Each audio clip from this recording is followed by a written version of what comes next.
6 अप्रैल 1975 की सुबह सिक्किम की राजधानी गैंगटॉक के पहाड़ों पर कोहरे की एक घनी चादर बिछी थी।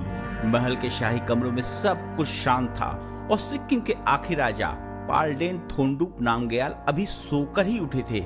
लेकिन अगले ही पल सन्नाटे को चीरती हुई गोलियों की तड़तड़ाहट गूंजती है। राजमहल के चारों तरफ भारतीय सेना के जवानों ने डेरा डाल दिया था। पैलेस के वफादार सिक्किम गार्ड्स को संभलने का मौका तक नहीं मिला।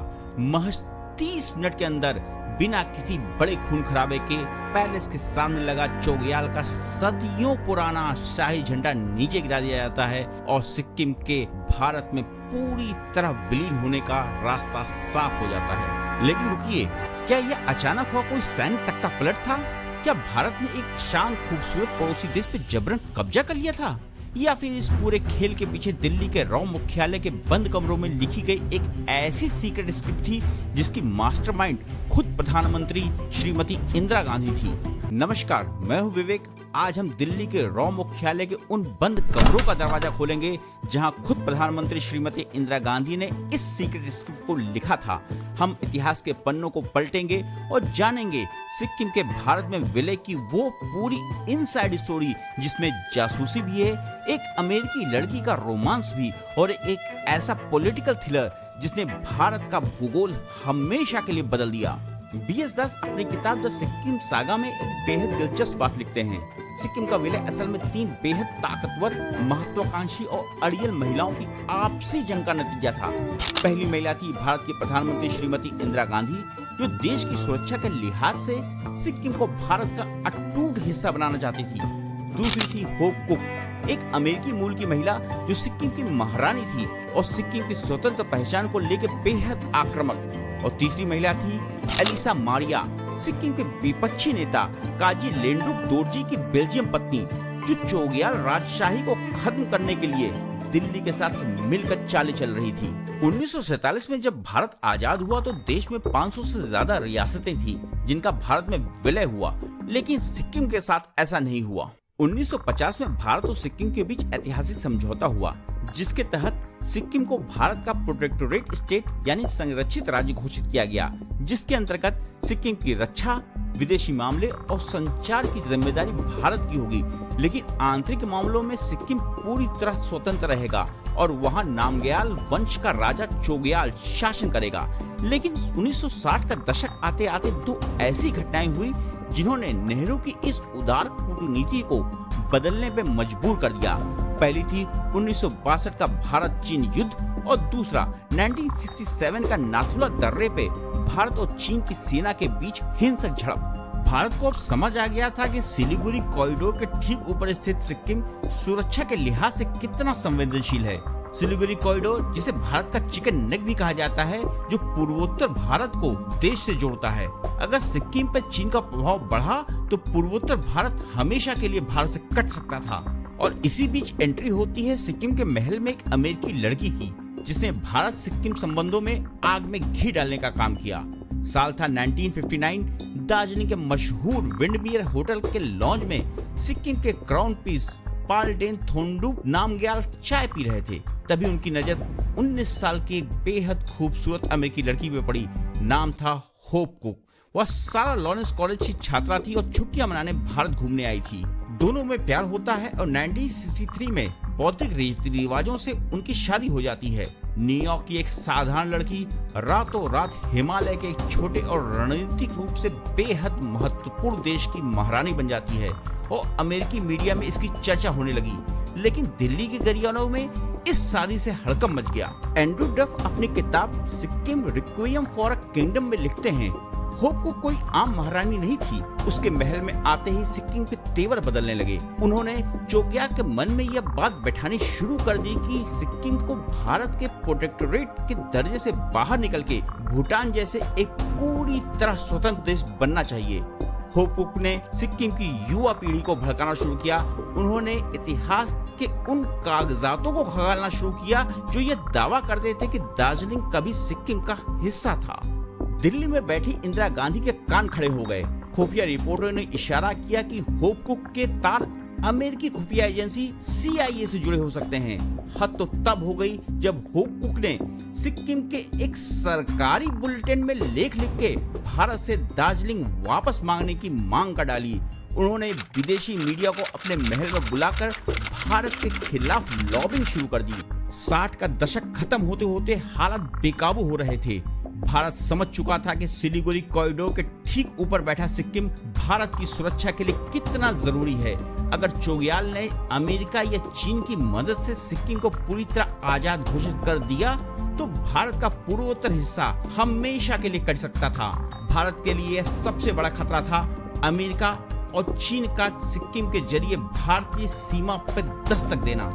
इधर सिक्किम के शाही महल के बाहर सिक्किम की सड़कों पे एक सामाजिक ज्वालामुखी सुलग रहा था, जिसे चोग्याल देखने में पूरी तरह नाकाम रहे। सिक्किम का समाज दो हिस्सों में बटा हुआ था। एक तरफ थे भूटिया और लेपचा समुदाय जो यहाँ के मूल निवासी थे और खुद चोग्याल भी इसी समुदाय से आते थे। ये आबादी में सिर्फ 25% थे, लेकिन देश का सारा पावर, जमीन और अधिकार इन्हीं की जेब में था। और दूसरी तरफ थी 75% नेपाली आबादी जो नेपाल से आकर यहाँ बसी तो जरूर थी, लेकिन देश का 3/4 हिस्सा होने के बावजूद राजनीति और प्रशासन में इनकी हैसियत शून्य के बराबर रखी गई थी। नेपाली समुदाय खुद को दूसरे दर्जे का नागरिक महसूस कर रहा था और इसी असंतोष के मसीहा बन के उभरे काजी लेंडुप दोरजी। काजी लेंडुप दोरजी सिक्किम के एक रईस घराने से आते थे, लेकिन वो चोग्याल की तानाशाही के सख्त खिलाफ थे। उनकी बेल्जियम पत्नी अलीसा मारिया चोग्याल राज परिवार से व्यक्तिगत रूप से नफरत करती थी।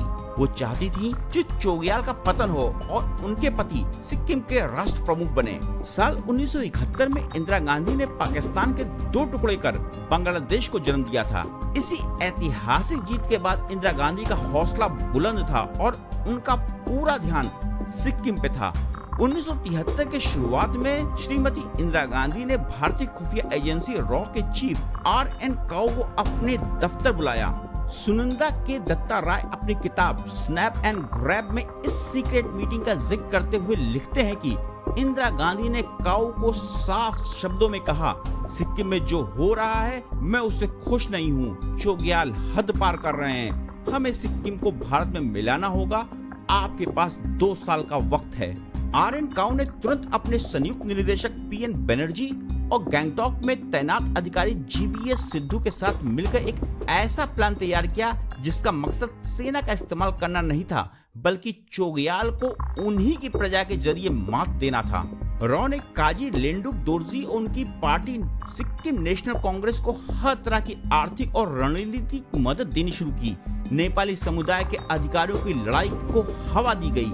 सिक्किम को भारत में मिलाने के लिए रॉ ने 2 सीक्रेट ऑपरेशन शुरू किए, ऑपरेशन जनमत और ऑपरेशन ट्वाइलाइट। लेकिन यहाँ एक बड़ा सवाल उठता है, रॉ जैसी खुफिया एजेंसी जो आमतौर पे पर्दे के पीछे रह के काम करती है, उसने सिक्किम में सीधा मिलिट्री एक्शन क्यों नहीं लिया और आगे किस तरह इस मास्टर प्लान की कड़ियों को दिल्ली में बैठ के जोड़ा जा रहा था। आइए समझते हैं रॉ के इस इनसाइड गेम के उन 5 पिलरों को जिसके बिना यह मिशन नामुमकिन था।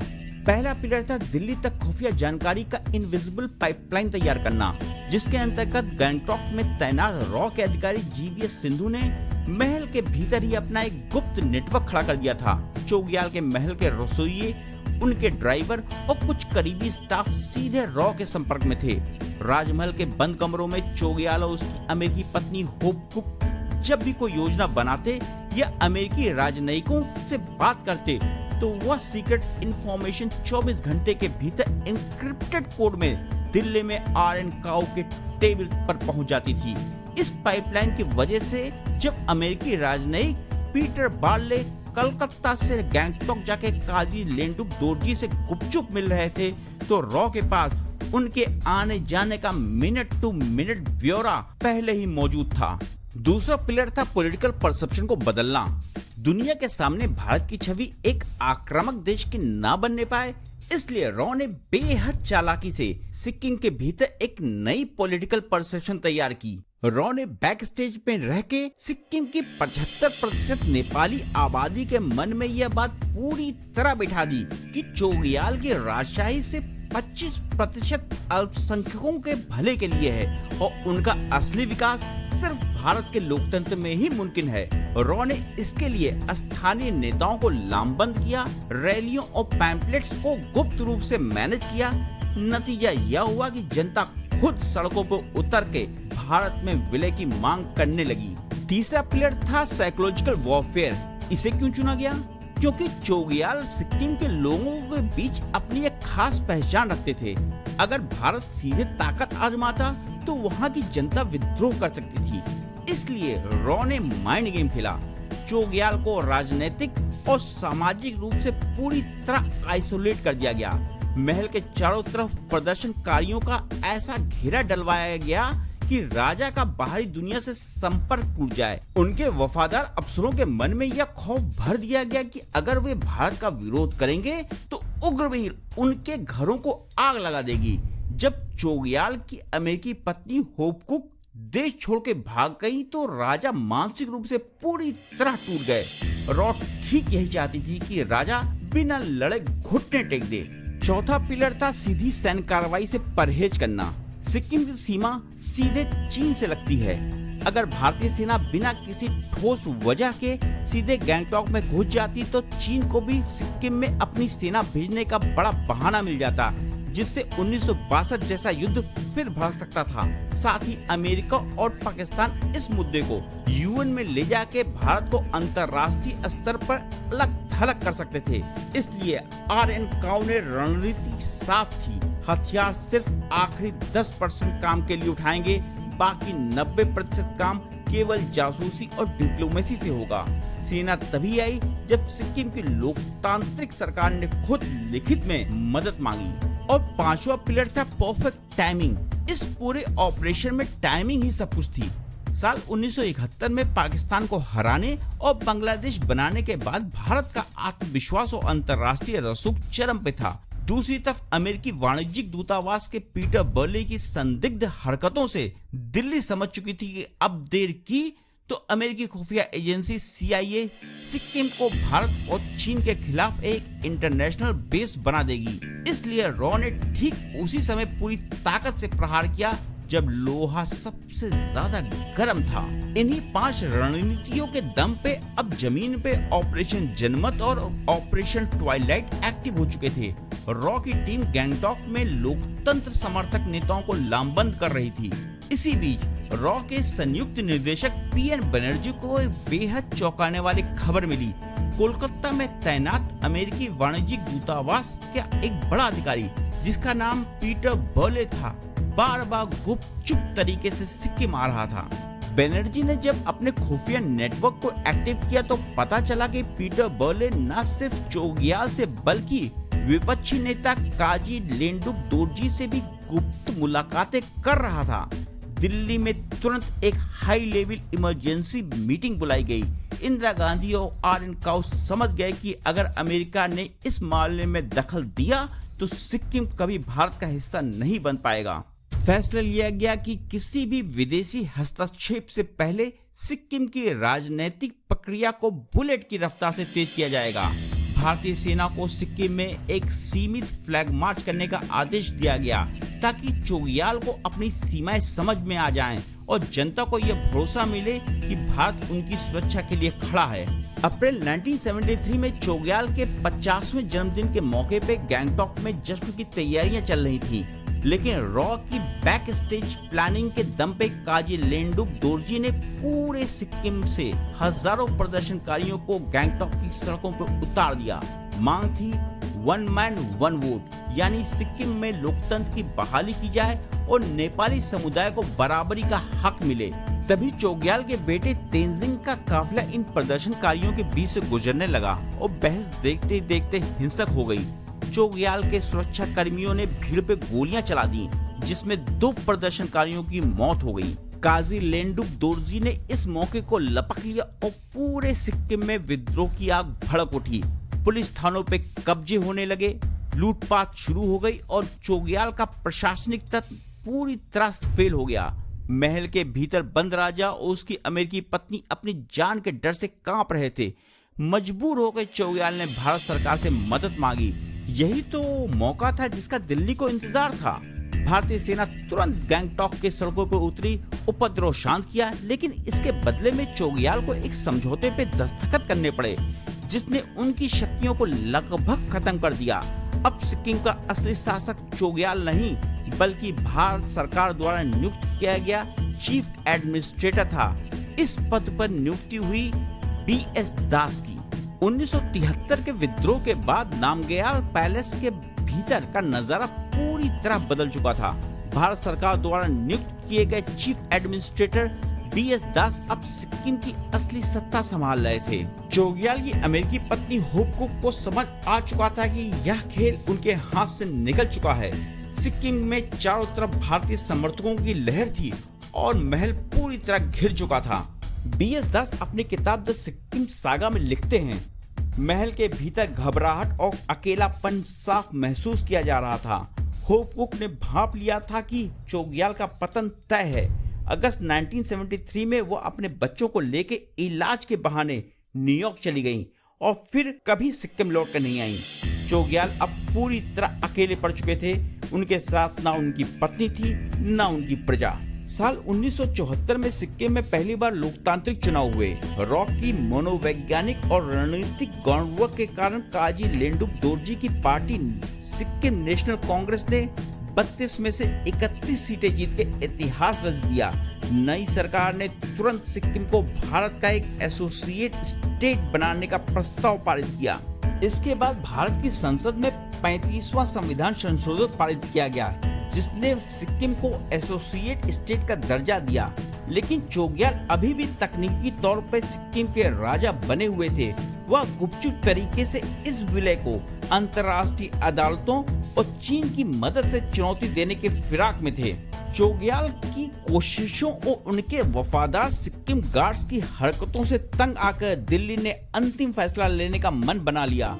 6 अप्रैल 1975 की सुबह ब्रिगेडियर देवेंद्र सिंह के नेतृत्व में भारतीय सेना ने महल को घेर के मात्र 30 मिनट में चोग्याल के 242 वफादार सैनिकों को निहत्था कर दिया। इसके तुरंत बाद सिक्किम की कैबिनेट ने एक आपातकालीन बैठक बुलाई और एक प्रस्ताव पारित किया गया जिसके अंतर्गत राजशाही को खत्म करके सिक्किम को पूर्ण रूप से भारत गणराज्य में विलय कर दिया जाए। अंतर्राष्ट्रीय जगत और विशेषकर चीन को यह दिखाने के लिए कि यह भारत का कोई जबरन सैन्य कब्जा नहीं था, 14 अप्रैल 1974 को सिक्किम में एक ऐतिहासिक जनमत संग्रह कराया गया। जनता से पूछा गया कि क्या वे भारत में शामिल होना चाहते हैं। सिक्किम की जनता ने विलय के पक्ष में 97.5% और राजशाही के पक्ष में 2.5% वोट दिए।